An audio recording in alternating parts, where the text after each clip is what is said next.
The first time that I got burnt by the church, I was about 18 years old. I was 2 years old in the Lord.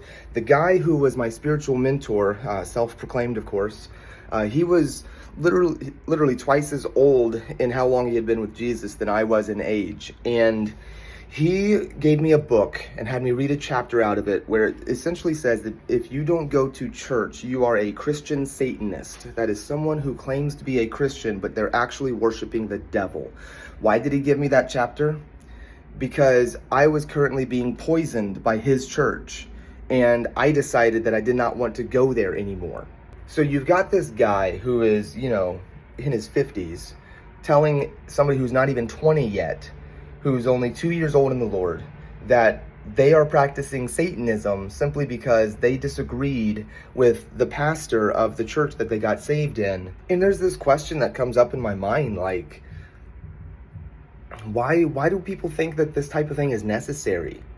When Paul says that there is no condemnation in Christ, what does he mean by that? I don't care if it's good intentions or not. If you have to sharpen the gospel, and some people even say that the gospel should be 90% wrath and 10% grace. Like, there are people who really, out of good intentions, want to condemn people so that they feel more guilty, so that they will come to Christ more heavily. But if you can convince them into it, somebody else can convince them out of it. What we want is the authenticity of the gospel and the power of the gospel. You who are trying to bring condemnation, I can't help but ask why. Do you not believe the gospel? Do you think it's not powerful enough? Do you think God is not strong enough to hold those who he has?